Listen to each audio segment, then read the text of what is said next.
Um, if when I have finished the living in the private, I file my final returns but choose not to pay the amount due, and the amount owed is more than 50,000, is there a concern about my passport being revoked by the United States?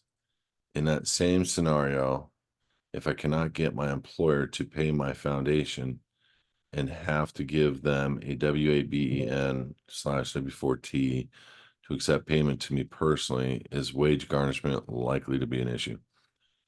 That's a great question. So, Doug, I can't answer questions on behalf of, an entire federal government on what they are specifically going to do or not do. There's a lot of rogue people that operate in and out of honor, and even with the laws pertaining to like what you're saying here. I have seen people, not state citizens, but I've seen people lose their passport.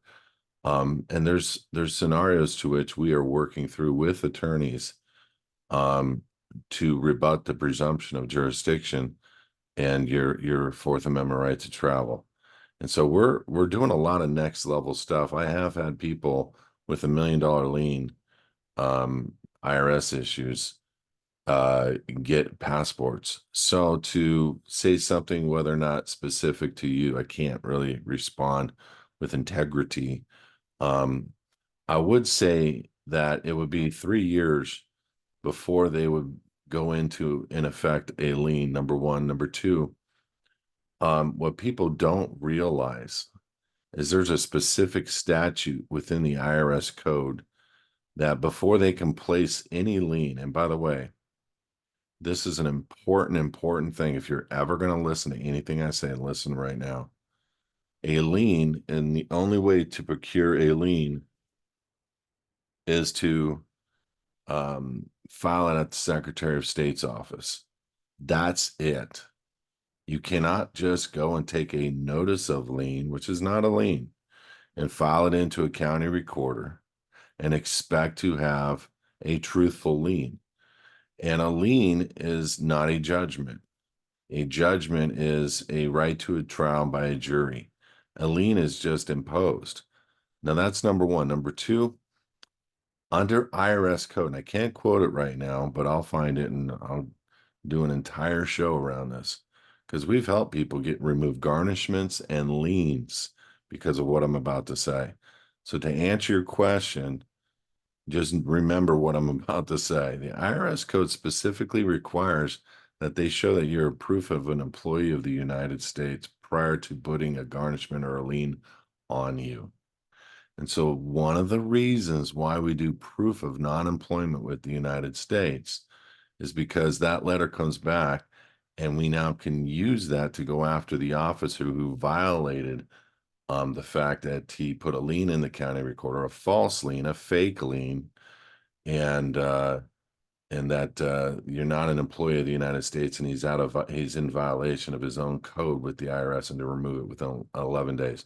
We've had success with removing judgments, or excuse me, liens from houses and from garnishment, doing that effective method with a letter. Um, so to answer your question, I don't know, man. Would they revoke? Maybe.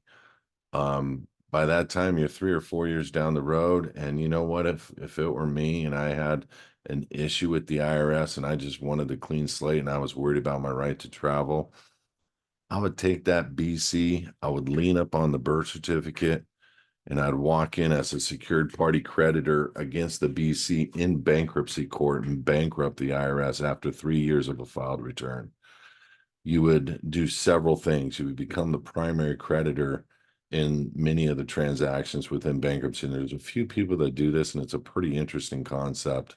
But it also allows for you to bring forth and ask for any creditor to come forward on that BC. And what happens is it makes you the beneficial interest on the BC. That's not anything that we do with the living in the private. I've been watching and experimenting and following other people doing that for years. And I don't feel like it's necessary for something we have to do. But if you really wanted to play the game with these guys, you become the primary creditor within a bankruptcy. That's a pretty interesting concept. And it really is a helpful concept, especially when it comes to receiving or not receiving a charge instrument. But now, to the second part of your question, if I cannot get my employer to pay my foundation, I have to give them a W-8B and W-4T to accept the payment to me personally. Is a wage garnishment likely to be an issue? I'm doubtful. Uh, Based on what I just said, if they were to put anything in a wage garnishment, we bring forward the IRS code and we make the company liable for continuing forward. We'd also make the agent liable for any notice of a lien filed because you are in fact not an employee of the United States. So likely not the garnishment. I can't tell you whether they'd stop you on a passport, but there's probably some stuff that we could do to prevent them from even getting a lien filed. So first, that lien may or may not take place. You may or may not get noticed.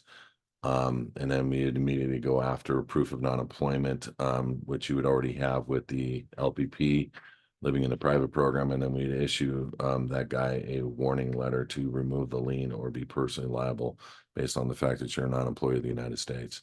It's an important code to know. And I found it a long time ago, and I've been writing letters on it and helping people with garnishments, liens, bank garnishments, whatever. We just boom, shoot that letter off and get it dialed in. So I hope that helps.